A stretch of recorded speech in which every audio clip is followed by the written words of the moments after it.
الرحمن الرحیم الحمدللہ۔ گزشتہ مجلس میں جو ہے سورہ انعام کی 145ویں آیت کی تلاوت کا شرف حاصل ہوا تھا۔ آج انشاءاللہ اسی کی تفصیل میں چند نکات باقی رہ گئے تھے، تو اس کو ہم پہلے پورا کر لیتے ہیں، اس کے بعد میں پھر انشاءاللہ 146ویں آیت سے جو ہے آج ابتدا کریں گے۔ تو جو گزشتہ کی جو تفسیر میں جو باقی رہ گئی تھی، اس میں بہت اچھی باتیں یہ ہے کہ اسی کی تفسیر میں مفسر جو ہے شیخ حافظ شیرازی رضی اللہ تعالیٰ عنہ کے ایک شعر سے جو ہے اس کو اور مزید تقویت پہنچاتے ہیں۔ تو عالی ہمت ہما ہے، باز ہے، تو بڑی ہمت والا جو ہے باز ہے، شاہین ہے۔ تو عالی ہمت والا ہما ہے، تجھے ہڈی کا حرص ہے، افسوس ہے، اور تو خواہش ہڈی کی رکھا، بولے یہ افسوس کی بات ہے۔ افسوس ہے کہ تو نے سایہ ہمت نااہل پر ڈالا ہے۔ اسی طریقے سے ایک جگہ اور شیخ سعدی کا فرماتے ہیں، یہ طریقت کے خلاف ہے کہ اولیاء،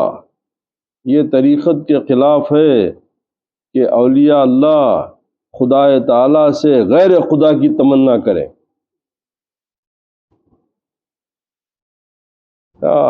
کیا باتیں ہیں صاحب، کہ اگر تیرے کو اللہ کی بندگی کا اتنا دعویٰ ہے، تو اتنا شوق ہے، تو پھر خدا سے غیر خدا کی تمنا کرتا، تو یہ محبت کے خلاف ہے، یہ بندگی کامل بندگی نہیں ہوتی ہے۔ تو بولتے کہ یہ خلاف طریقت ہے کہ اولیاء اللہ، اب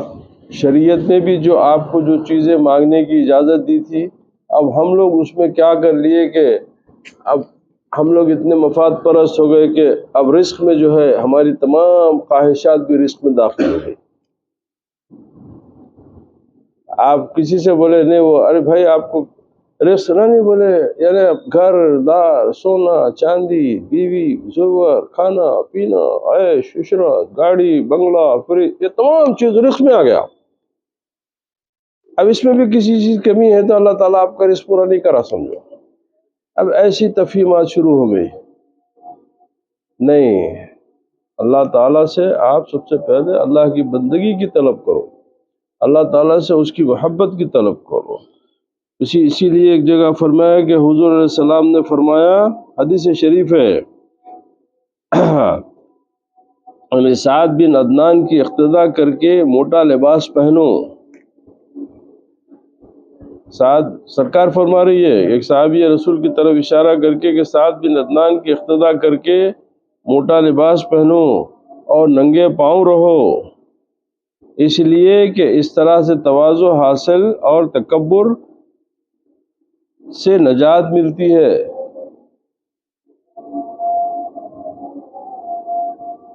تم تو ہے تواضع اور تکبر میں پڑے ہوئے ہو، اور پھر خدا کی دوستی کی بات کرتے، تم تو اپنی دوستی سے باہر نہیں نکل رہے، تم کو اپنے سے اتنی محبت ہے کہ اپنی محبت سے تم باہر نہیں جا رہے، اور پھر خدا کی دوستی کی بات کر رہے ہیں۔ خدا کی دوستی کا طریقہ رسول پاک فرما رہے ہیں کہ موٹا لباس پہنو، ننگے پاؤں رہو، اس لیے کہ اس سے تواضع حاصل ہوتی ہے اور تکبر سے نجات ملتی ہے۔ اسی طرح اور ایک حدیث میں سرکار دو عالم صلی اللہ علیہ وسلم فرماتے ہیں کہ دنیا داری سے بچو، دنیا داری سے بچو، اس لیے کہ اللہ تعالیٰ نے نیک بندے اللہ تعالیٰ کے نیک بندے دنیا داری کو پسند نہیں کرتے۔ دنیا کی ناز و نعمتوں پر دل نہ لگا، دنیا کے ناز و نعمتوں پر دل نہ لگا، اس لیے کہ اس سے پھر دل اٹھانا مشکل ہے۔ ایک مرتبہ اگر تم دنیا کی ناز و نعمت میں اپنا دل لگا لیں گے تو پھر اس کے بعد میں وہاں سے اپنے دل کو ہٹانا مشکل ہو جائے گا۔ تو دنیا ہمارے لیے اتنی ضروری ہے جتنا ہم کو جینے کی ضرورت ہے۔ اس سے زیادہ اللہ دے رہا اس کو، مگر تمہاری طلب میں کیوں ہے یہ تمام چیزیں؟ تمہاری طلب میں اس لیے ہے کہ تم کو اللہ تعالیٰ سے دوستی سے زیادہ محبت نہیں ہے۔ اب ہماری عبادتیں کیا ہے کہ ہم لوگ اب پیدا ہو گئے مسلمان، اچھی باتیں جو اچھے ہیں اب وہ سن لینے کے بعد میں چلو ہے یہ سمجھنا، مگر حقیقت میں کیا ہے؟ حقیقت یہ ہے کہ اللہ تعالیٰ فرمایا کہ میں تیرے کو صرف میری عبادت کے لیے پیدا کرا۔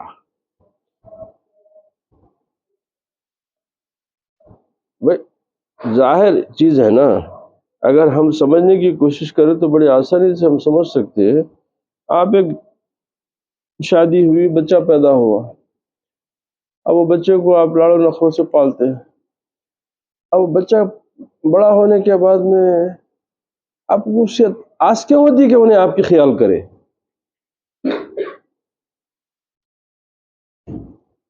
آپ کو کیوں آس ہوتی کہ بھئی میرا بچہ میرا خیال کرے؟ پھر بچے کو ہے نہیں ضعیف ماں باپ کا خیال کرو، کائی کو کرو؟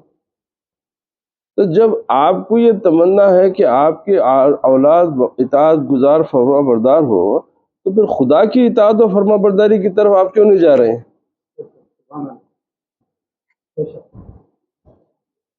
آپ کی بیوی اطاعت گزار ہونا، آپ کے بچے اطاعت گزار ہونا، آپ کے چاہنے والے آپ کے فرما بردار ہونا، تو آپ کامیاب زندگی سمجھ رہے ہیں، اور خود خدا کے اطاعت گزار نہیں ہے تو ادھر کی طرف رخ کیوں نہیں کرتے آپ؟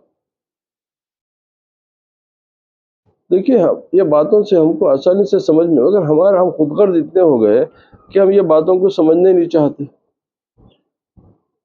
سیدھی مثال ہے نا، غلط مثال دیا کہ آپ کے سامنے، آپ جس کو پیدا کرے اس سے آپ کی توقع اتنی ہے، تو پھر جو آپ کو پیدا کرا وہ خالق آپ سے کیا توقع رکھتا؟ وہ آپ سے توقع اس کی یہ ہے کہ تو میرے کو یاد کر، تو محتاج، تو کیا دے سکتا؟ ارے یہ کو یاد کر، میرا ذکر کر، میری فکر کر، اس لیے کہ دنیا میں تیری اولاد مرنے کے بعد میں پھر تیرے ساتھ ہوتا یا نہیں ہوتا اس کے کوئی وہ نہیں ہے، مگر وہ ساتھ ایسا ہے کہ دنیا میں جب تیرے کو دنیا میں بھی بھیجا تو تیرا پہلے بھی تیرے ساتھ تھا، دنیا میں بھی تیرے ساتھ ہے، پھر واپس جانے کے بعد میں پھر اس کے ساتھ ہی رہنا ہے۔ تو یہ اتنے بڑے ساتھ کو اتنا کمزور کیوں کر دے رہے ہوں دنیا کی محبت میں؟ نادانی۔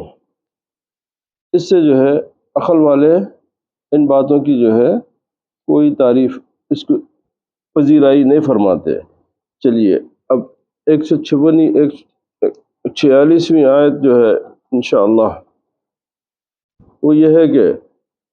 بسم اللہ الرحمن الرحیم وعلى الذين هادوا حرمنا كل ذي ظفر ومن البقر والغنم حرمنا عليهم شهومهما إلا ما حملت ظهورهما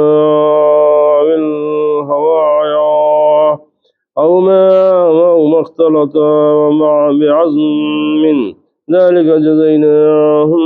ببغيهم وإننا لصادقون صدق اللہ العظیم۔ اور یہودیوں پر ہم نے حرام کیا ہر ناخن والا جانور، اور یہودیوں پر ہم نے حرام کیا ہر ناخن والا جانور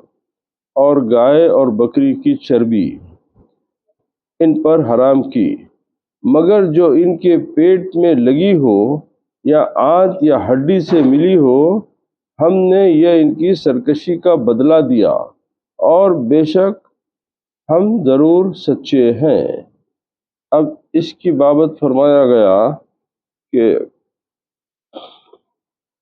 اور ان لوگوں پر جو یہودی ہیں، یعنی یہ حکم صرف یہودیوں کے لیے ہے، یہ پہلے لوگوں کے لیے اور نہ بعد والوں کے لیے،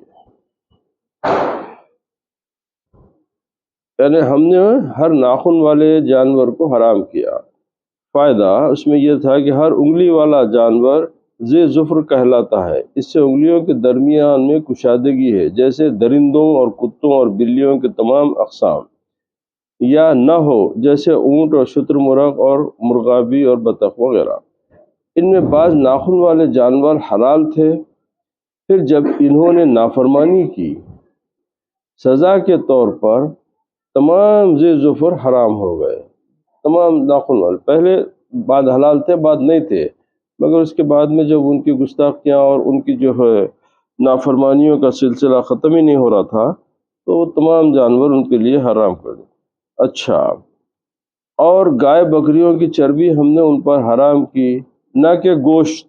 ان پر حرام تھا بلکہ ان پر ان کی حلت باقی رہی، یعنی وہ ان کے اوپر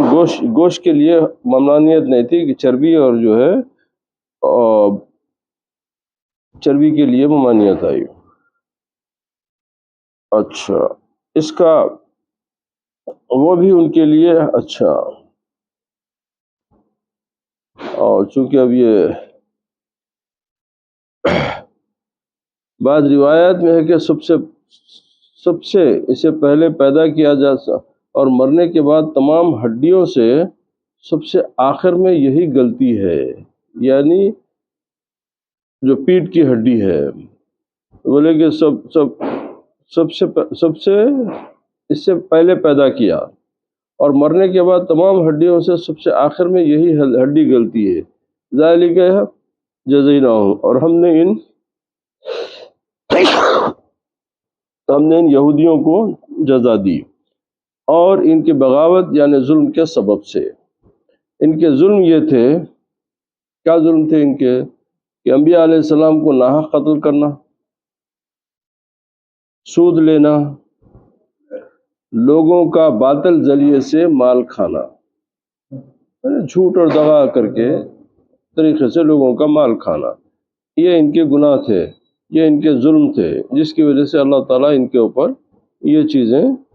حرام کر دیا۔ ان کے لیے ضابطہ بن چکا تھا کہ گناہ کی سزا میں حلال اشیاء کو ان پر حرام کر دیا جاتا تھا، یہ ان کے گناہ کی اللہ تعالیٰ سزا دیتا تھا کہ جو چیزیں حلال ہوتی تھی وہ اس کو بھی جو ہے ان کے گناہوں کے سبب ان پر حرام کر دیا جاتا تھا، کیونکہ اب ان کے منکر ہو گئے اور کہتے ہیں کہ یہ اشیاء جیسے ہم پر حرام ہیں گزشتہ امتوں پر بھی حرام تھیں، اللہ تعالیٰ نے حلال کر کے اسے پھر موقت فرمایا۔ کیا انہوں نے بولتے کہ جو ہم پر حرام تھی یہ پہلے کے امتوں پہ بھی، تو اللہ تعالیٰ نے بولا نہیں، یہ ہم تمہارے لیے اس خاص طور سے یہ تمہارے لیے کیا گیا تھا، ہم سب کے لیے نہیں کیا، پھر اس کو جو ہے اس کی تاکید فرما دی، اور بے شک اچھا بس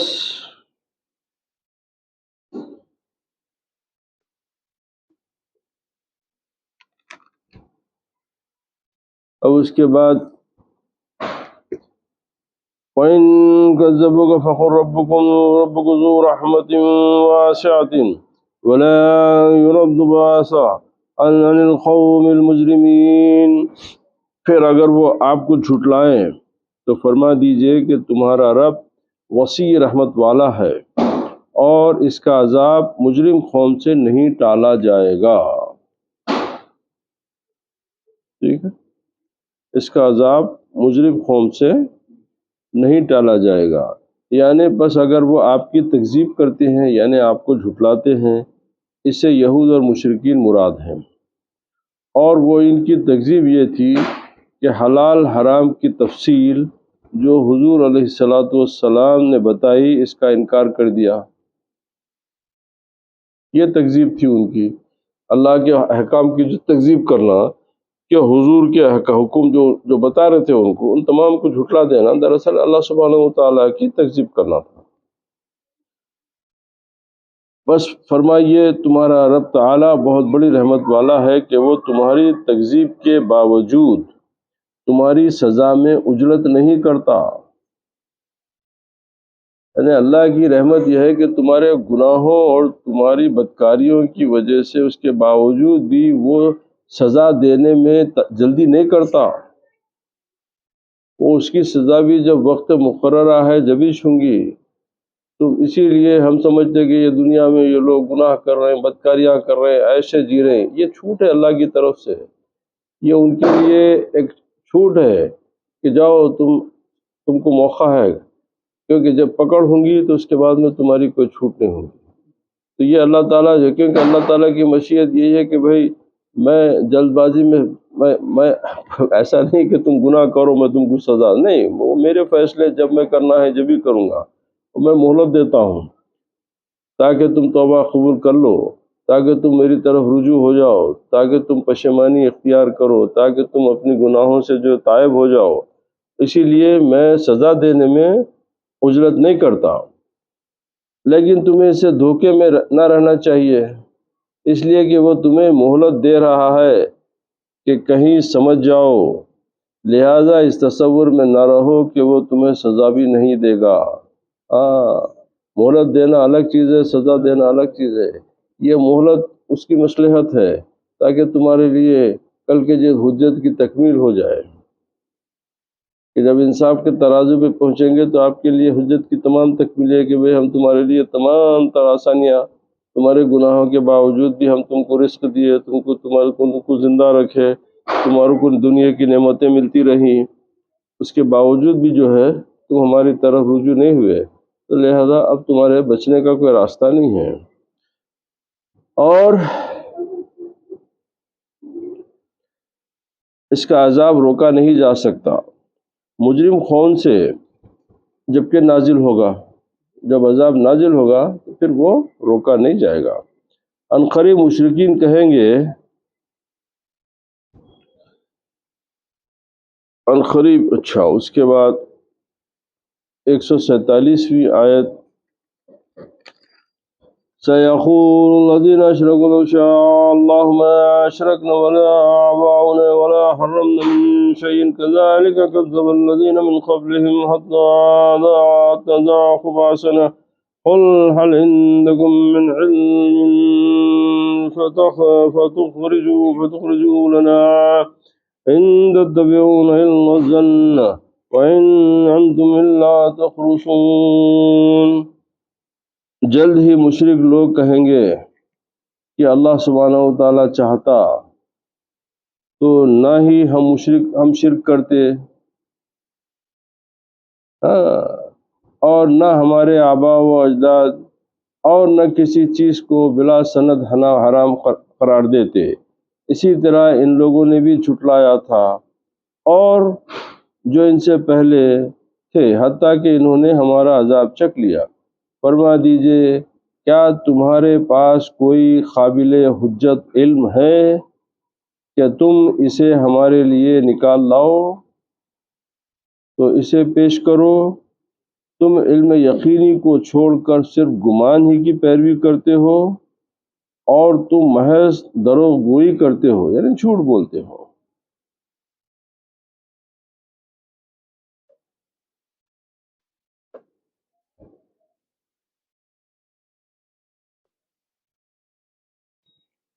جب یہاں پہ عنقریب مشرکین کہیں گے کہ اگر اللہ تعالیٰ ہمیں شرک میں مبتلا نہ کرنا چاہتا تو نہ ہم شرک کرتے اور نہ ہمارے آباء و اجداد، اور نہ ہم کسی شے کو حرام کرتے۔ اس سے ان کا منشا یہی تھا کہ جو کچھ ہم کر رہے ہیں اس پر اللہ سبحانہ و تعالیٰ راضی ہے، معاذ اللہ۔ اسی تکذیب، اسی جھوٹ کی طرح، یعنی جیسے وہ کہتے ہیں کہ ہم نے شرک کیا یا جن اشیاء کو حرام بتایا یہ سب مشروع اور اللہ تعالیٰ کے نزدیک محبوب اور مرغوب ہیں، اور کہتے ہیں کہ اے نبی پاک صلی اللہ علیہ وسلم تم ان باتوں میں معاذ اللہ جھوٹے ہو، استغفر اللہ، جبکہ کہتے ہیں کہ اللہ تعالیٰ نے شرک سے روکا ہے، اور جن اشیاء کو تم حرام کہتے ہو انہیں اللہ تعالیٰ نے حرام نہیں کیا۔ ان کے معتقدین نے سابقہ انبیاء علیہ السلام کی تکذیب کی، یہاں تک کہ انہوں نے چکھا یہ ہمارا عذاب جو کہ ان کی تکذیب پر ہم نے ان پر نازل کیا۔ اب یعنی فرمائیے اے پیارے حبیب صلی اللہ علیہ وسلم، کیا تمہیں کوئی ایسا امر معلوم بھی ہے کہ جس سے تم اپنے دعوے پر حجت کے طور پر پیش کر سکو؟ تم یہ جو بتا رہے ہیں کہ ہم جو کچھ کر رہے ہیں وہ اللہ کی مرضی سے کر رہے ہیں، تو اس کے اوپر تمہارے پاس کوئی ایسی دلیل ہے جو تم پیش کر سکو؟ اگر ہے تو اسے ہمارے سامنے پیش کرو۔ تم صرف گمان کی اتباع کرتے ہو، یعنی جن امور کے تم مرتکب ہو رہے ہو، یعنی شرک اور حلال چیزوں کو حرام کہتے ہیں، تو تم اپنے گمان کی تابع داری کر رہے ہو، حالانکہ وہ سراسر باطل اور جہالت پر مبنی ہے۔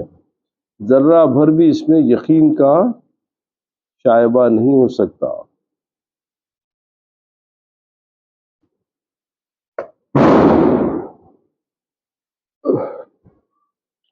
اور تم اللہ تعالیٰ پر اختراع کر رہے ہو،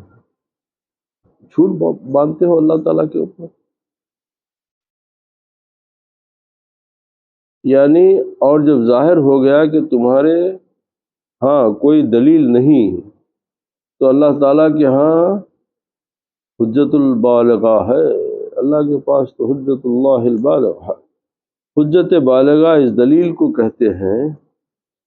کہ متانت اور ثبات کی انتہا کو پہنچے، یا ایسی دلیل کہ جس سے مدعی اپنے دعوے پر صحیح اترے۔ اس سے کتاب اللہ اور سنت رسول اللہ اور ان کا بیان مراد ہے۔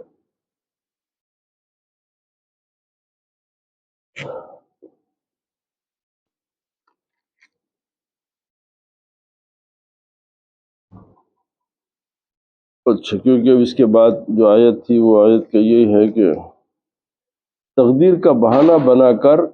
کیونکہ اسی کی تفسیر میں تقدیر کا بہانہ بنا کر ترک اعمال کی ممانعت کا بیان۔ حضرت علی رضی اللہ تعالیٰ عنہ کہتے ہیں کہ ہم لوگ بقیع فرقت میں ایک جنازے میں شریک تھے کہ ہم لوگوں کے پاس رسول اللہ صلی اللہ علیہ وسلم تشریف لائے اور بیٹھ گئے، تو ہم بھی آپ کے ارد گرد بیٹھ گئے۔ آپ کے پاس ایک چھڑی تھی، آپ نے سر جھکا کر اس چھڑی سے زمین کو کریدنا شروع کر دیا، پھر فرمایا کہ تم میں سے کوئی شخص اور مخلوق نہیں، تم میں سے کوئی شخص اور مخلوق نہیں جس کا ٹھکانہ جنت اور دوزخ میں، جس کا ٹھکانہ جنت اور دوزخ میں، اور بدبخت و نیک بخت ہونا لکھ نہ دیا گیا ہو۔ ایک شخص نے عرض کیا، یا رسول اللہ، پھر ہم اپنی تقدیر پر کیوں نہ بھروسہ کر لیں؟ جو لکھ دیا گیا ہے تو پھر ہمارے کو عمل کی ضرورت کیا ہے؟ جو ہونا ہے تو ہوگا، تو پھر عمل کی کیا؟ اب تقدیر پہ بھروسہ کر لیں اور کام کرنا چھوڑ دیں۔ چنانچہ ہم میں جو شخص اہل سعادت میں سے ہوگا وہ اہل سعادت کی طرف چلا جائے گا، اور ہم میں سے جو بدبختوں میں سے ہوگا وہ بدبختوں کا عمل کرے گا۔ آپ صلی اللہ علیہ وسلم نے فرمایا